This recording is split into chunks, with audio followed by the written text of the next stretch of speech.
बोले भारत माता की, भारत माता की, भारत माता की।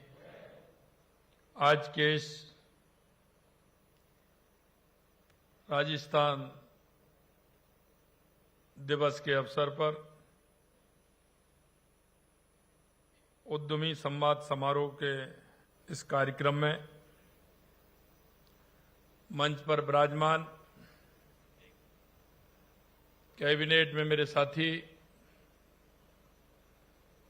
उद्योग एवं वाणिज्य, युवा एवं खेल कौशल योजना मंत्री श्री राज्यवर्धन सिंह जी, इस कार्यक्रम में दूसरे मेरे साथी माननीय राज्य मंत्री उद्योग और वाणिज्य श्री के बिश्नोई जी, राजस्थान सरकार के मुख्य सचिव श्री बी श्रीनिवास जी, उद्योग विभाग के अतिरिक्त मुख्य सचिव शिखर अग्रवाल जी, सभी मेरे उद्यमी भाई, सभी इस कार्यक्रम में आए सभी अधिकारीगण और बीसी के माध्यम से राजस्थान के हर कोने कोने से जुड़े सभी मेरे उद्यमी, व्यापारी, अधिकारी और राजस्थान के सभी मेरे भाई और बहनों, सबसे पहले तो मैं आप सभी का इस कार्यक्रम में आने पर और बीसी के माध्यम से जुड़ने पर आप सभी का हार्दिक स्वागत और अभिनंदन करता हूं। मित्रों, मैं आप सभी को धन्यवाद देना भी चाहता हूं, क्योंकि आप केवल अपने व्यवसाय को नहीं बढ़ा रहे, बल्कि राजस्थान की अर्थव्यवस्था को भी गति दे रहे हैं। आज मैं कह सकता हूं कि राजस्थान दिवस के अवसर पर, जैसा आप सभी जानते हैं कि लौह पुरुष सरदार वल्लभ भाई पटेल जी ने 30 मार्च 1949 को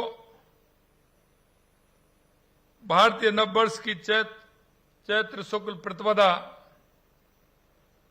को रेवती नक्षत्र और इंद्रयोग में एक बृहद राजस्थान की स्थापना की थी। 30 मार्च था, लेकिन इसकी स्थापना उस श्रेष्ठ नक्षत्र में हुई थी और चैत्र शुक्ल प्रतिपदा, रेवती नक्षत्र और इंद्र योग, ये राजस्थान के लिए अपने आप में शुभ है। और उन्होंने ये शुभ मुहूर्त देखते हुए हमारे राजस्थान, जो एक राजपूताना स्टेट विभिन्न रियासतों को मिलाकर के बना था, उनका एकीकरण करके सरदार वल्लभ भाई पटेल जी ने इसकी स्थापना की। और हमने पिछली साल निर्णय लिया, क्योंकि उसमें स्पष्टता थी कि हम राजस्थान दिवस को चैत्र शुक्ल प्रतिपदा पर ही राजस्थान दिवस मनाने का निर्णय हमने किया है। इसलिए मैं आपको उसके लिए बहुत बहुत बधाई देता हूं, शुभकामनाएं देता हूं। राजस्थान की 8 करोड़ जनता को भी इसके लिए मैं शुभकामनाएं देता हूं। इसी क्रम में इस वर्ष 19 मार्च को यह गौरवशाली दिवस पूरे प्रदेश में हर्षोल्लास से मनाया जा रहा है। और अगर आज मैं इस कार्यक्रम की बात करूं तो लाखों युवाओं को रोजगार दे रहे, हमारे प्रदेश देश दुनिया के कई नई पहचान दिला रहे, आपके सहयोग में देश के यशस्वी प्रधानमंत्री नरेंद्र मोदी जी के विकसित भारत और विकसित राजस्थान के संकल्प को पूरा करने वाले मेरे सभी उद्यमी भाइयों को भी मैं शुभकामनाएं देता हूं। मित्रों, आपने देखा इस गौरवशाली अवसर पर राजस्थान के औद्योगिक विकास को नई दिशा देने के लिए अभी आपने देखा है 3 महत्वपूर्ण नीतियां हमने लॉन्च की हैं। इनमें से एक Rajasthan industrial park promotion policy, जो निवेशकों को तैयार बुनियादी ढांचा कराने में मददगार बनेगी। आज ही हमने Rajasthan aerospace and defence policy launch की है, जो प्रदेश के एरोस्पेस और रक्षा विनिर्माण का एक प्रमुख हब बनेगी। इसी कड़ी में हमने भविष्य की तकनीकी को ध्यान में रखते हुए राजस्थान सेमीकंडक्टर पॉलिसी भी लॉन्च की है। ये नीति राजस्थान को सेमीकंडक्टर निर्माण और इलेक्ट्रॉनिक्स वैल्यू चेन का एक महत्वपूर्ण केंद्र बनाएगी। और यही नहीं, आपने देखा है लगातार हमने हमारी पॉलिसी लॉन्च की है। उन पॉलिसियों का कारण है कि किसी भी प्रकार से किसी उद्यमी को परेशानी नहीं हो, किसी मेरे व्यवसायी को परेशानी नहीं हो, उसको उस पॉलिसी के आधार पर अपना काम ठीक प्रकार से कर सके। पहले लोग करते थे वो शकल देख करके काम करते थे, हम नीति के हिसाब से काम करते हैं। यह दोनों में बहुत बड़ा अंतर है। पिछले 2 साल में हमने 34 नीतियां लागू की हैं और मैं आप सभी उद्यमियों को इस क्षेत्र में निवेश करने के लिए भी आमंत्रित करता हूं। आज प्रदेश के औद्योगिक क्षेत्र में बुनियादी सुविधाओं के सुदृढ़ीकरण के लिए 345 करोड़ रुपए की लागत से 86 विकास कार्यों का लोकार्पण और शिलान्यास किया है। आज विभिन्न रिको उद्योग क्षेत्रों में 119 करोड़ की लागत से बिजली, पानी, सड़क व अन्य आवश्यक सुविधाओं से जुड़े 40 कार्यों को पूर्ण कर प्रदेशवासियों को समर्पित किया है। साथ ही रिको औद्योगिक क्षेत्र 226 करोड़ रुपए की लागत के 46 नए विकास कार्यों की नींव भी रखी गई है। ये सारी बातें मैं आपको इसलिए कहना चाहता हूं मित्रों, जब 2.25 साल पहले 15 दिसंबर को जो हमारी सरकार बनी थी, तो सरकार जब बनी तो हमने सोचा कि राजस्थान के लिए क्या क्या आवश्यक है, हमारे राजस्थान विकसित राजस्थान कैसे बन सकता है, उत्कृष्ट राजस्थान कैसे बन सकता है। हम इसके लिए योजना बनाई। हमारे सभी मंत्रिमंडल के साथी बैठे, हमारे सीनियर लोग बैठे, हमारे सभी अधिकारियों को बिठाया, सभी लोगों के प्रमुख लोग जिस क्षेत्रों में काम करते हैं उनके सुझाव हमने लिए कि राजस्थान के विकास के लिए क्या आवश्यक है, हमें राजस्थान के विकास के लिए क्या करना चाहिए। और मैं यह कहना भी मैं चाहता हूं, क्योंकि जब 2.25 साल पहले जब हम आए थे, क्या स्थिति हो रही थी राजस्थान की, सभी तरह लोग परेशान थे, कोई नीति नहीं थी, कोई निर्णय नहीं था,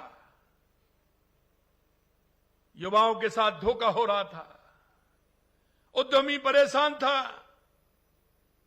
आप देख सकते हैं जो योजनाओं का पैसा केंद्र सरकार से मिल रहा था वो भ्रष्टाचार की भेंट चढ़ रहा था, नूरा कुश्ती चल रही थी, सरकार बचाने की, सरकार गिराने की, सरकार की स्थिति कैसी होगी, किस तरह का हाल हो रहा था प्रदेश का।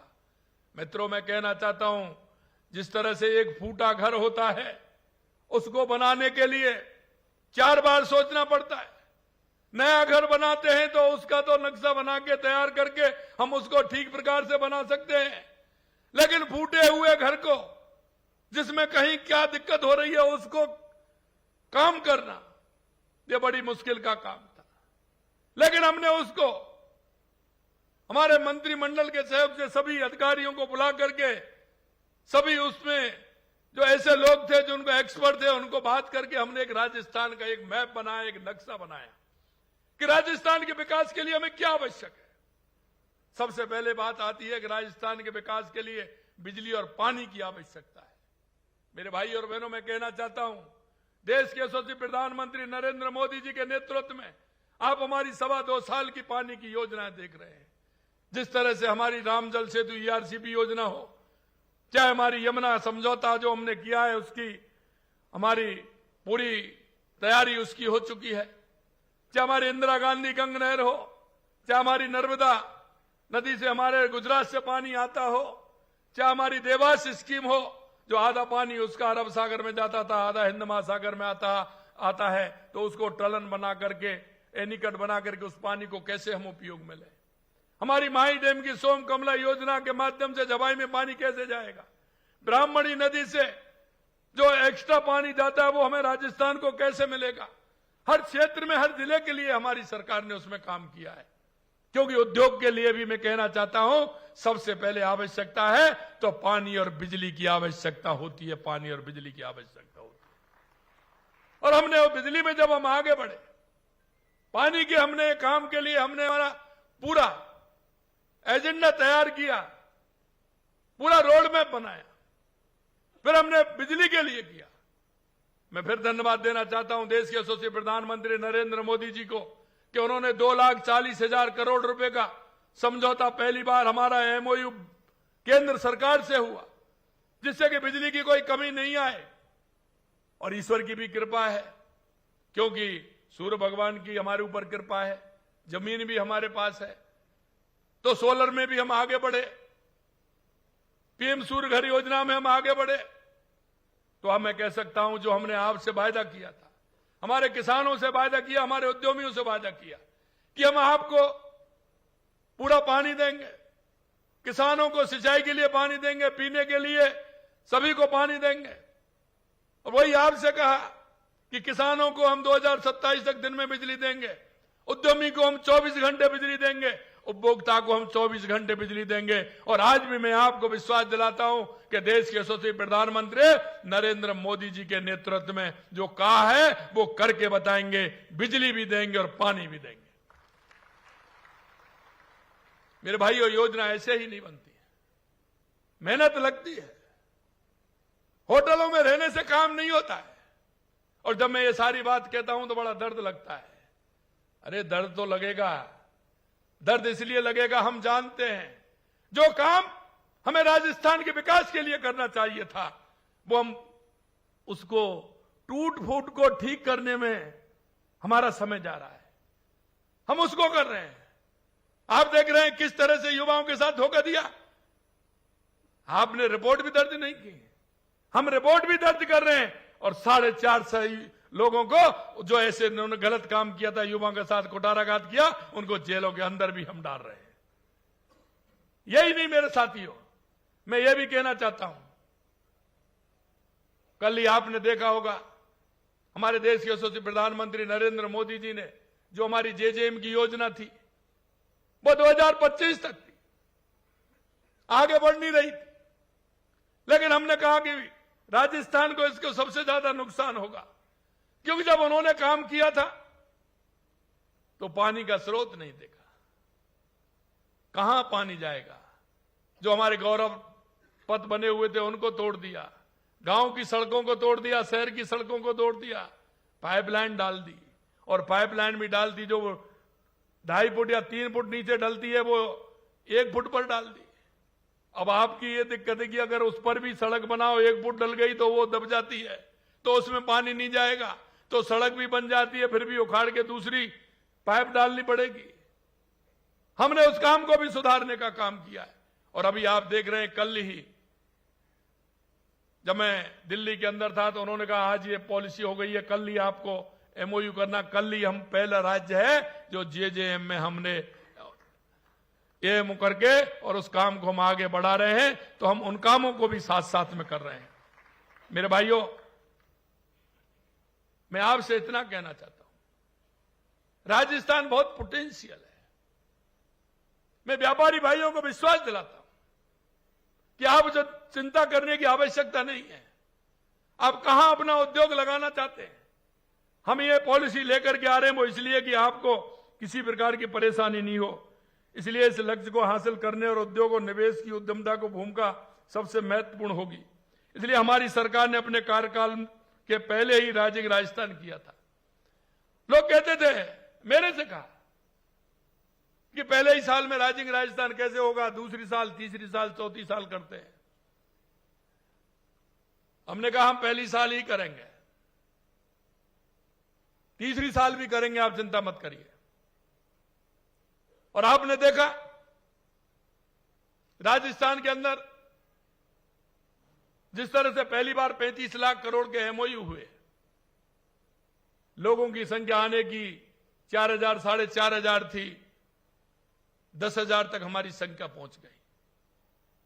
पूरे देश के अंदर हर प्रदेश में हमारे मंत्रिमंडल के साथी, हमारे अधिकारी सभी गए, विदेशों में भी गए।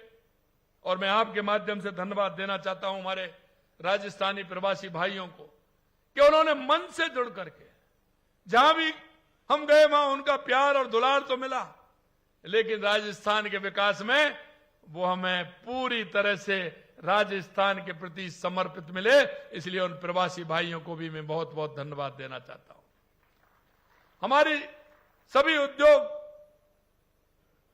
से जुड़े सभी हमारे उद्यमी, उनका पूरा सहयोग हमें मिला, इसलिए उनको भी मैं धन्यवाद देना चाहता हूं। और जैसा आपने देखा राइजिंग राजस्थान में जो 35 लाख करोड़ के एमओयू हुए, उनमें से 8 लाख करोड़ से ऊपर के धरातल पर उतर गए। ये बहुत बड़ी खुशी की बात है कि 1 साल के अंदर इतना काम भी हुआ। लेकिन मैं कहना यह भी चाहता हूं, उन्होंने भी किया था, कितने का हुआ और कितना जमीन पर उतरा यह भी आप देख लीजिए। क्योंकि जिनकी इरादे मजबूत होते हैं, करने की दृढ़ इच्छा शक्ति होती है, तो मेरे भाई और बहनों, ईश्वर भी उसमें मदद करता है। और इसीलिए आपने देखा है कि लगातार हमारे उद्यमी जिस तरह से काम कर रहे हैं। और अभी अभी आपने देखा, क्योंकि इस समिट के पूर्व में जापान गया था, जापान के उद्यमियों से यहां निवेश का आग्रह किया था। मुझे खुशी है कि हाल ही में होंडा ने प्रदेश में इलेक्ट्रॉनिक वाहन निर्माण के लिए एमओयू किया है और वो ईवी में कार बनाना चाह रहे हैं और उन्होंने अभी एमओयू करके काम प्रारंभ करेंगे। ये बहुत ही खुशी की बात है। ये हमारे प्रति पूरी दुनिया में उपजे विश्वास को बताता है। ये भरोसा इसलिए क्योंकि हमने धरातल पर काम करके दिखाया है। बीकानेर की धरती पर सिरेमिक पार्क स्थापित किया है। रोहतपाली में सोलर पैनल मैन्युफैक्चरिंग पार्क विकसित कर हम राजस्थान को हरित ऊर्जा में सिरमौर बना रहे हैं। किशनगढ़ अजमेर में टाइल्स मैन्युफैक्चरिंग पार्क स्थापित कर उद्योग को पहचान देने का मार्ग प्रशस्त किया है। जोधपुर में हैंडीक्राफ्ट पार्क स्थापित कर मरुधरा की कला कारीगर को विश्व बाजार में जोड़ने का कार्य किया है। धर्मपुरा बाड़मेर, मालकी तूस उदयपुर, बरकाना पाली और नैनबा बूंदी में श्री राम जानकी औद्योगिक क्षेत्र विकास विकसित किए जा चुके हैं। सोंकरी, कटुमर, अलवर, करेड़ा मॉडल, मांडल और शाहपुरा, भीलवाड़ा, सोनियाना, चित्तौड़गढ़, केकड़ी, अजमेर में नए औद्योगिक क्षेत्र स्थापित कर भू आवंटन के लिए खोल दिए गए हैं। दिल्ली मुंबई इंडस्ट्री कॉरिडोर के निकट सलारपुर, भिवाड़ी और बिचून, जयपुर में लॉजिस्टिक पार्क स्थापित कर दिए हैं। मैं आपके समक्ष कुछ तुलनात्मक आंकड़े जरूर रखना चाहता हूं।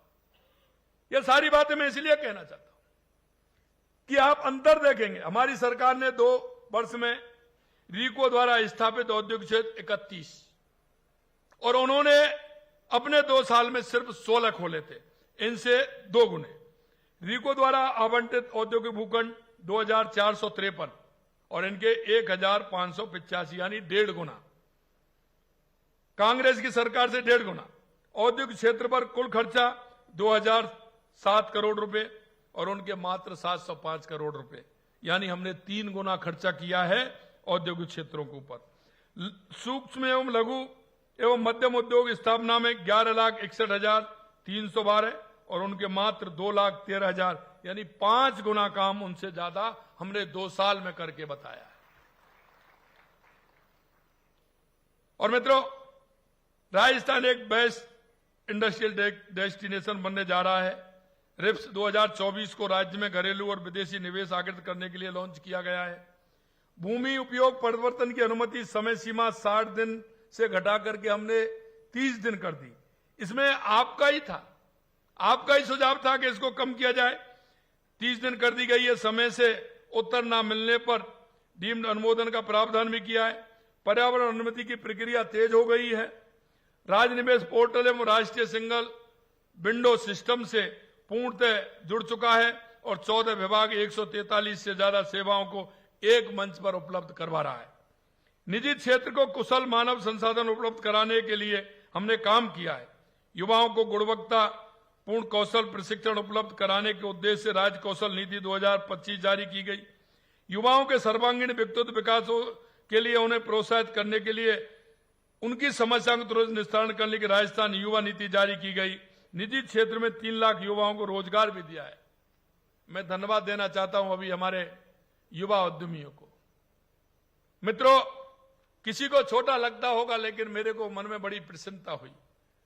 मेरे 2-3 भाइयों ने जब मेरे से कहा कि हमने हमारा युवा व्यवसाय खोला है और मैं 15 युवाओं को नौकरी देने का काम कर रहा हूं, मैं 10 युवाओं को नौकरी देने का काम कर रहा हूं।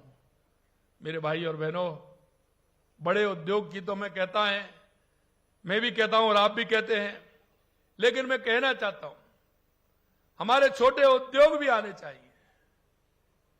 मेरी कल्पना तो यह है कि अगर कोई एक रोड के पास में अगर कोई ढाबा भी खोलता है तो उसमें भी 10 लोग वो काम करते हैं जिनको काम की आवश्यकता है, जिनको काम की आवश्यकता है। मेरे भाई बहनों को मैं धन्यवाद देना चाहता हूं जिन्होंने कहा है कि मैं 20 लोगों को रोजगार मैंने दिया है, मैंने 15 को दिया है।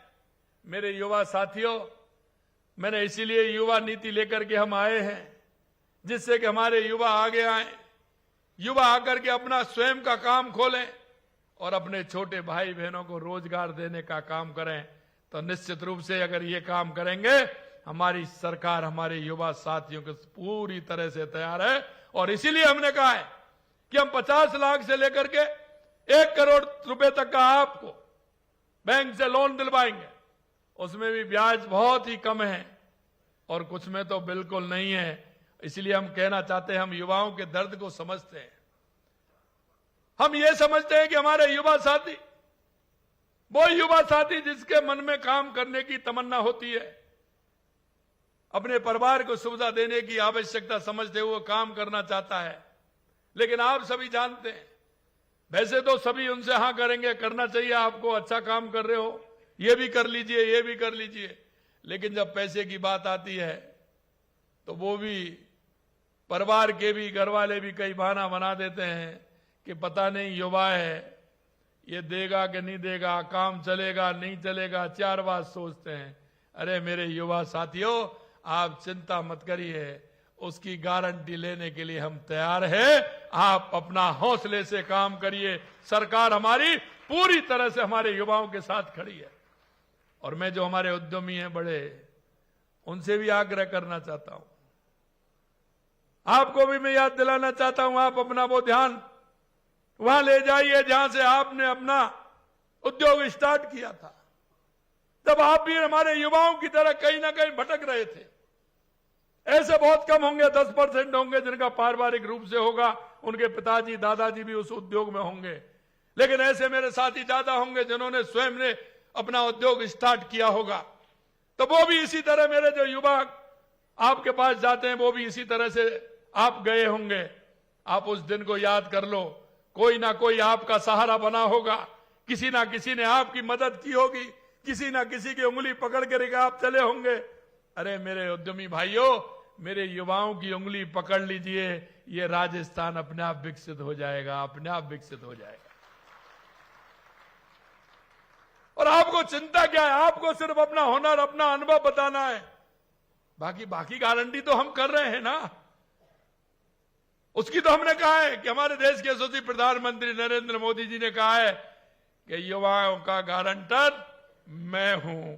इसलिए यही मैं कहना चाहता हूं, हमारे देश के यशस्वी प्रधानमंत्री नरेंद्र मोदी जी गारंटर है और आपके राजस्थान में आपका ये सेवक गारंटर है। आप चिंता मत करिए, आपका भाई, आपका ये चाचा, आपका ये काका पूरी गारंटी देगा। आपको चिंता करने की जरूरत नहीं है। लेकिन मैं एक बात जरूर आपसे कहना चाहता हूं, लगातार हम हर क्षेत्र में काम कर रहे हैं, पॉलिसी भी हम ला रहे हैं, अलॉटमेंट भी कर रहे हैं, औद्योगिक पार्कों की स्थापना भी कर रहे हैं। लघु छोटे उद्यमों के लिए 350 करोड़ की लागत से संभाग मुख्यालय पर प्लग एंड प्ले फैसिलिटी स्थापित करेंगे। हमने इसको राजस्थान में भी जोड़ा और ओडीओपी से भी हमने जिलों को जोड़ा है। जिलों को जोड़ा है कि जिले में क्या वहां की आवश्यकताएं उद्योग की, कौन से वहां उद्योग खुल सकते हैं, किस तरह के खुल सकते हैं। और अब आपने देखा होगा बजट में अभी हमने हमारे नीति आयोग के माध्यम से हमारी हर पंचायत का पूर्ण नक्शा हम बनाना चाहते हैं। निकाय में हम बाहर तक हम जा रहे हैं कि जिससे हमारा युवा, हमारा भाई, हमारी बहन वहां उस क्षेत्र में क्या रोजगार के अवसर बन सकते हैं। ओडीओपी के माध्यम से हम कहते हैं कि जालौर जिले में हमारा जीरा पैदा होता है तो वहां प्रोसेसिंग मशीन लग सकती है कि नहीं लग सकती है, प्रोसेसिंग यूनिट लग सकती है कि नहीं लग सकती है। मैं इसलिए जिलों को जोड़ा है और जिले में जो जुड़े हुए भाइयों से भी मैं कहना चाहता हूं और हमारे सभी कलेक्टर महानुभावों से भी मैं कहना चाहता हूं कि आप हमारे इन सभी उद्यमियों से मिलिए, क्योंकि ये वहीं रह करके एक अच्छा काम कर सकते हैं। इनके पास 50% से ज्यादा लोगों के पास जमीन भी अवेलेबल होगी। हम क्या उनके साथ सहयोग में कर सकते हैं। मैंने एक उदाहरण दिया है, जालौर के अंदर जीरा है, सोजत के अंदर मेहंदी है, नागौर के अंदर मेथी है। अगर हम आगे बढ़ेंगे तो बांसवाड़ा, डूंगरपुर के अंदर हमारा मक्का की पैदावार अच्छी है, वहां कई तरह के मक्का के उपयोग के प्रोसेसिंग मशीन होगी तो वहां काम होगा। वहां सीताफल है, सीताफल का भी उपयोग हो सकता है। अगर हम आगे बात करते हैं तो हमारे हनुमानगढ़, गंगानगर ही करते हैं, वहां किन्नू पैदा होता है तो किन्नू की प्रोसेसिंग कैसे लग सकती है। वहां चावल भी पैदा होता है तो उसके लिए कैसे कर सकते हैं। वहां गन्ना भी पैदा हो सकता है तो वहां और क्या करें हम, ये हमारा होगा। जैसलमेर के अंदर खजूर पैदा होता है, बालोतरा, बाड़मेर में हमारा अनार पैदा होता है। आप अगर देखते चलेंगे कोटा, झालावाड़ के अंदर धनिया पैदा होता है, सोयाबीन पैदा होती है, अलवर, भरतपुर के अंदर सरसों पैदा होती है, कहीं बेर पैदा होते हैं तो कहीं आम पैदा होते हैं, तो कहीं आंवला पैदा होता है, तो कहीं गुलाब की खेती होती है। हम पूरे राजस्थान के अंदर हम कैसे उसको कर सकते हैं, प्रोसेसिंग यूनिट लगा करके हमारे गांव को, हमारे उस क्षेत्र को हम कैसे आगे बढ़ा सकते हैं। आप देख रहे हैं गांव की आबादी कम हो रही है, शहर की आबादी बढ़ती जा रही है। अगर हमारी ये प्रोसेसिंग यूनिट होंगी, शिक्षा, चिकित्सा, बिजली, पानी, सड़क अगर हमारे गांव में होगा तो वहां की आबादी रुकेगी। वहां वो सुविधा शहर में, वो सुविधा अगर गांव में होंगी। इसलिए हमने कल 19 तारीख से हमारा लॉन्च होने वाला है, हर गांव का एक नक्शा बनेगा, रोड मैप बनेगा, उस क्षेत्र में पोटेंशियल का है ये भी बनेगा, वहां की रीति रिवाज, वहां की स्थिति क्या है, वहां हम क्या कर सकते हैं, हैंडीक्राफ्ट का काम कहां चलता है। वहां कई तरह के हमारे टेक्सटाइल के काम भी होते हैं, वो भी वहां चल सकते हैं। हैंडीक्राफ्ट के अलावा हमारे कई लोकल में मिट्टी के बर्तन बनते हैं, वो भी हो सकता है। कई लकड़ी की मूर्तियां बनाते हैं, वो काम भी हमारा चल सकता है। हमारा ऐसा कौन सा काम है जो हम ओडीओपी के माध्यम से उस क्षेत्र में हम कर सकते हैं, उत्पादन की दृष्टि को देखते हुए हम कर सकते हैं। अगर आप मैं खनिज की बात करूं तो राजस्थान के अंदर 85 प्रकार के खनिज निकलते हैं, उनका उपयोग कैसे कर सकते हैं, उनकी प्रोसेसिंग यूनिट हम कहां लगा सकते हैं। आप देखते हैं माल यहां से जाता है, काम गुजरात के अंदर होता है, माल यहां से जाता है दूसरी जगह हो तो प्रोसेसिंग उसकी होती है। हम उसकी प्रोसेसिंग यूनिट यहां क्यों नहीं लगा सकते। मेरे उद्यमी भाइयों, मैं आपसे कहना चाहता हूं, आप आगे आइए, आगे आइए। आपको क्या करना है, सरकार के साथ बैठिए, आप अपनी योजना बनाइए, हमें उसमें क्या करना है, कैसे करना है, वो आपको करना चाहिए। एक और मैं कहता हूं, मैं हर जगह कहता हूं, हमारे उद्यमी भाई जब कहते हैं उसकी 1 यूनिट से 2 हो जाती हैं, 2 से 3 हो जाती हैं, लेकिन बात यही कहते हैं कि कैसा काम चल रहा है।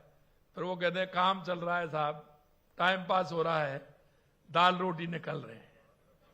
अरे मेरे भाइयों, सभी को पता है जब आपकी 1 से 2 हो गई, 2 से 3 हो गई, तो फिर आप ऐसे कैसे कह सकते हैं। और वो इसलिए कहते हैं कि जब आपसे, उनसे मत कहना जो मेरे युवा साथी आपसे पूछने आते हैं, क्योंकि उनका अनुभव होता है जब आपसे पूछने आते हैं तो उनको आप निराश कर देते हैं। वो निराश हो जाते हैं कि साहब, हमारे सेठ जी के पास गए थे हम, उन्होंने कहा कि साहब इसमें तो कोई ज्यादा वो नहीं है, तो उसके मन में भाव पैदा होता है कि पता नहीं, मेरा तो, इनका तो जमा हुआ उद्योग है, अगर मैं खोलूंगा तो पता नहीं क्या होगा। अरे आप उसको प्रोत्साहित करिए, क्यों चिंता कर रहे हो आप। और जितना आप उसको प्रोत्साहित करोगे उतना ही उद्योग बढ़ेगा, उतना ही आपका काम ज्यादा चलने वाला है। इसलिए उसको भी हमें प्रोत्साहित करना है।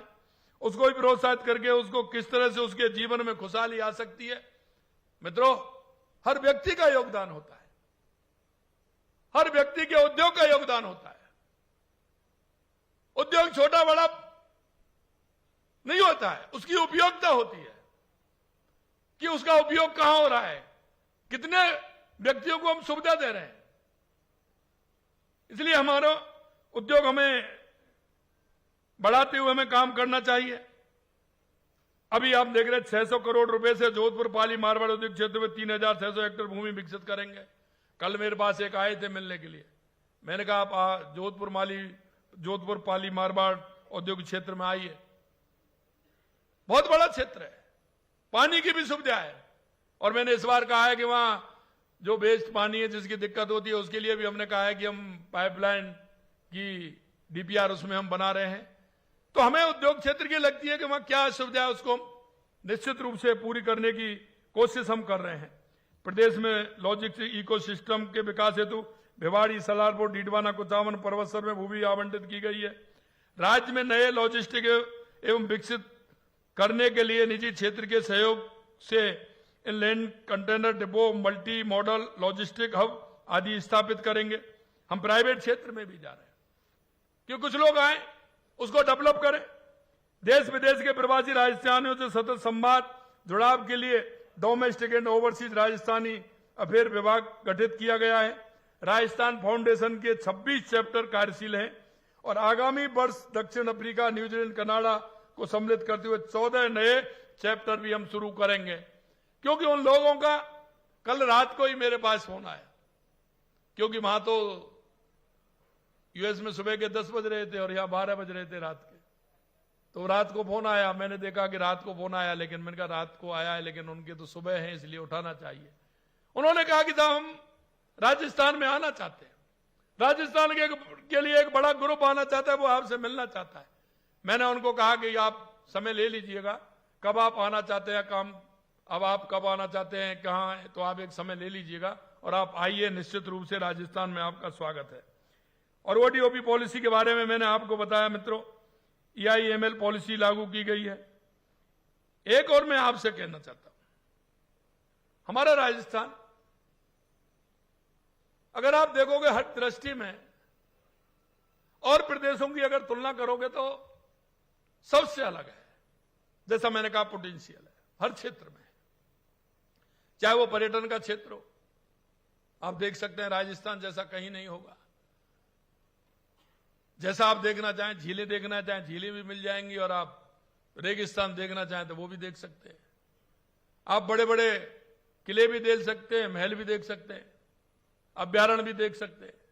इनका प्रचार प्रसार आपके द्वारा होना चाहिए। आप जहां बैठे राजस्थान के बारे में पूरी तरह से, क्योंकि आप उद्योग जगत के वो लोग हैं जो कहीं ना कहीं आपके सभी से कनेक्शन है, आप सबसे बातचीत करते हैं, आपके संबंध हैं, उन संबंधों को भी इसमें करिए। निवेशक और उद्योगों के लिए राज्य में डेस्टिनेशन स्टेट के रूप में विकसित करने के लिए सिंगल विंडो 2.0 प्लेटफॉर्म लागू करेंगे। औद्योगिक विकास और निवेश को बढ़ावा देने हेतु IFMS तथा RIPS पोर्टल इंटीग्रेशन की RIPS के तहत निवेशकों को दिए वित्तीय प्रोत्साहन की प्रक्रिया को पूर्णतः डिजिटल करेंगे, जिससे किसी तरह की आपको परेशानी नहीं हो। राज्य के परंपरागत एवं श्रम प्रधान टेक्सटाइल उद्योग को कैपिटल सब्सिडी, TLI, SGST पुनर्वर्ण के साथ साथ पेरोल सब्सिडी के रूप में असेट क्रिएशन इंसेंटिव का एक अतिरिक्त विकल्प देंगे। RIPS 2024 के तहत इंटरेस्ट सबवेशन के लाभ के लिए मैन्युफैक्चरिंग के साथ साथ सर्विस सेक्टर को भी देंगे।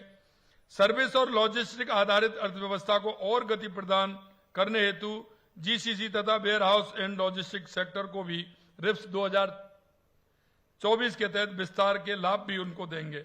राज्य में नवकरणीय ऊर्जा उपकरणों के निर्माण का ढांचा विकसित करने के लिए integrate solar cell and model निर्माण इकाइयों को भी RIPS 2024 के तहत लाभों के लिए सम्मिलित करेंगे। क्योंकि आने वाले समय में सोलर का काम भी यहाँ होगा, तो यहाँ अगर सोलर का काम होगा तो बहुत बड़ा काम मैन्युफैक्चरिंग का यहां हमारे यहां होगा। निर्यात उन्मुख उद्योग विकास को बढ़ावा देने के लिए कंटेनर निर्माण को रिप्स 2024 के तहत थ्रस्ट सेक्टर के रूप में शामिल करेंगे। और मैं आपको यह भी बताना चाहता हूं कि इसके माध्यम से देश और राज्य में हरित रोजगार को अपार संभावना को देखते हुए राज्य में एनर्जी ट्रांजिशन स्किलिंग क्लस्टर विकसित करेंगे। अंत में मैं आपसे इतना कहना चाहता हूं मेरे भाई, आप देख सकते हैं राजस्थान के अंदर हर क्षेत्र में आप देख सकते हो, क्योंकि इतनी बड़ी योजना राजस्थान को जो हमारी राम जल सेतु ईआरसीपी की योजना है, शायद ये पहली योजना है जो 1 लाख करोड़ रुपए से ऊपर की योजना है राजस्थान के लिए। 1 लाख करोड़ रुपए से ऊपर की योजना है। इसी तरह से कम 35,000 करोड़ रुपए की योजना हमारी यमुना की होगी। और आप लगातार देख रहे हैं कि हमने एक जयपुर के लिए मेट्रो लाइन के लिए 45 किलोमीटर की लाइन जो हमारे सीतापुरा से आगे से लेकर के हमारे सीकर रोड तक जाएगी, उसका भी हम काम कर रहे हैं। आपने देखा है 13,000 करोड़ रुपए की स्कीम है। मैं आपसे कहना चाहता हूं कि राजस्थान हर क्षेत्र में काम कर रहा है, लेकिन मुझे एक बात कहते हुए बड़ी हैरानी होती है, क्योंकि अगर कांग्रेस वाले इस बात को कहते हैं तो उनकी तो राजनीति है। मैं आपसे कहना चाहता हूं कि यह गैस की समस्या राजस्थान की है क्या? राजस्थान ने उत्पन्न की है क्या? या देश ने उत्पन्न की है क्या? यह समझ में नहीं आती। फिर भी कोई समस्या नहीं है हमारे यहां, किसी तरह की कोई समस्या नहीं है। लेकिन मैं राजनीति करने वालों से कहना चाहता हूं कि उनको जानकारी नहीं है, वो देखते नहीं है। कारण क्या है ये नहीं पता उनको, उसके बावजूद भी किस तरह की बात करते हैं। मेरे भाई और बहनों, मैं आपसे स्पष्टता से कहना चाहता हूं कि हमारे कोई किसी भी भाई को किसी भी तरह से कोई परेशानी नहीं होने देंगे। और यह मैंने पहले दिन जिस दिन दिक्कत आई थी उस दिन मीटिंग बुला करके उसी दिन हमने कहा था कि राजस्थान में इस तरह की कोई भी परेशानी नहीं होने दी जाएगी, क्योंकि हमारे देश के यशस्वी प्रधानमंत्री नरेंद्र मोदी जी पर भरोसा है कि देश के अंदर कोई इस तरह की परेशानी नहीं होगी। यह भी मैं आपसे कहना चाहता हूं। आज आप देखिए, अगर हम बात करें तो पहले हमारे पास 5 दिन का स्टॉक था, आज हमारा बढ़कर के वो 8 दिन का स्टॉक हो गया। आने वाले समय में और ज्यादा बढ़कर के होगा। लेकिन ये कांग्रेस के लोग चाहे विदेश में रहे या देश में रहे, ये देश को बदनाम करने के लिए काम करते हैं। और जब मैं इनसे स्पष्टता से कहता हूं तो उनको दर्द भी होता है कि जनता के काम को जानिए, जनता के काम को पहचानिए। हमारा एक एक पल राजस्थान की जनता के लिए है। हमारी हर योजना राजस्थान की जनता के लिए है। देश के यशस्वी प्रधानमंत्री नरेंद्र मोदी जी के नेतृत्व में जो उन्होंने कहा है 4 जातियां हैं, युवा, महिला, किसान, मजदूर, लगातार हम उसके लिए काम कर रहे हैं और उन्हीं से हम सब काम कर रहे हैं। उद्योग भी हमारा वहीं से चल रहा है। अगर मजदूर नहीं होंगे तो उद्योग चलेगा, किसान पैदा नहीं करेगा तो उद्योग चलेगा, युवा नहीं होगा तो काम कैसे बढ़ेगा, हमारी माता बहनें नहीं होंगी तो फिर कैसे होगा। हम सबके उत्थान के लिए काम कर रहे हैं। और उद्यमी भाइयों, मैं आपको कहना चाहता हूं कि आज समय समय पर आपके सुझाव आते हैं। जब भी कोई परेशानी आती है हम हमारे उद्यमियों को बुलाते हैं, उद्योगपतियों सबसे बात करते हैं कि इसका समाधान क्या हो सकता है और इसको हम कैसे सरल बना सकते हैं। आपको उद्योग में सरलता आए, ज्यादा से ज्यादा उद्योग लगे, हमारे युवाओं को रोजगार मिले। हमारे मन में यही बात रहती है। मैं ये उपलब्धियां निश्चित रूप से गर्व का विषय है कि लेकिन हमारी सोच और हमारा लक्ष्य इसमें कहीं आगे का है। राजस्थान औद्योगिक विकास की नई गाथा लिखने के लिए तैयार है। मैं आप सभी से आग्रह करता हूं कि राजस्थान में निवेश के अवसरों का लाभ उठाएं, नए उद्योग स्थापित करें, राज्य के विकास की इस यात्रा में भागीदार बने। और भागीदार आप जब बनेंगे, अपने जिले में हमारे जो उद्योगपति हैं वो सभी जिलों में अपनी योजना बनाएं कि मेरे जिले में क्या हो सकता है, कैसे कर सकते हैं हम। उसके लिए भी हमें कमेटी बनाई है, उसका रिव्यू भी हम करेंगे, उन सभी को बुलाएंगे, हमारे अधिकारी हर जिले में जाएंगे, वहां की स्थिति देखेंगे, वहां क्या हो सकता है, क्या बन सकता है। अगर औद्योगिक क्षेत्र की आवश्यकता होगी वो भी हम बढ़ाएंगे। हमने कहा है कि जहां अगर लोकल में ही हमारा उद्योग लगेगा तो हमें बहुत बड़ा काम होगा, और वहां छोटे छोटे क्षेत्र में अगर हम काम करेंगे तो निश्चित रूप से हमारे राजस्थान का गांव, गरीब, मजदूर, उन सभी को फायदा होगा। और इसलिए हमने रीति के माध्यम से, रीति आयोग के माध्यम से, हमने जो अभी कल से हमारा कार्य प्रारंभ होने वाला है, गांव का रोड मैप, वहां की वनस्पति क्या पैदा होती है, वहां के लोग किस रोजगार से जुड़े हुए हैं, उस रोजगार को हम कैसे आगे बढ़ा सकते हैं, उसमें वहां क्या हब बना सकते हैं। इसलिए हमने कहा है कि वहां बिजली, पानी, रोजगार, उन्मुख काम वहां होंगे जिले में, तो अगर हमारा जिले का विकास होगा, हमारे गांव का विकास होगा, तो हमारे प्रदेश का विकास होगा, हमारे देश का विकास होगा। मैं अंत में आपको विश्वास दिलाता हूं कि देश के यशस्वी प्रधानमंत्री नरेंद्र मोदी जी के नेतृत्व में हम विकसित भारत भी बनाएंगे, विकसित राजस्थान भी बनाएंगे, विकसित जिला भी बनाएंगे और विकसित गांव भी बनाएंगे। आप सभी से मेरी यही अपेक्षा है कि आप इसमें जुड़ते हुए, सरकार निश्चित रूप से जुड़ेंगे, उसको आगे बढ़ाएंगे और हम सभी का आगे बढ़ाएंगे। और हम सभी का उद्देश्य है कि हर व्यक्ति खुशहाल रहे और हमारा राजस्थान विकसित बने। इस आशा और विश्वास के साथ आप सभी यहां आए हैं और बीसी के माध्यम से सभी जिलों में जो जुड़े हुए हैं उन सभी को मैं बहुत बहुत धन्यवाद ज्ञापित करना चाहता हूं कि आप सभी जुड़े, और यही आशा और उम्मीद के साथ कि हम सभी मिलकर के राजस्थान को विकसित राजस्थान बनाएंगे। आप सभी को बहुत बहुत धन्यवाद। जय हिंद, जय भारत, जय राजस्थान।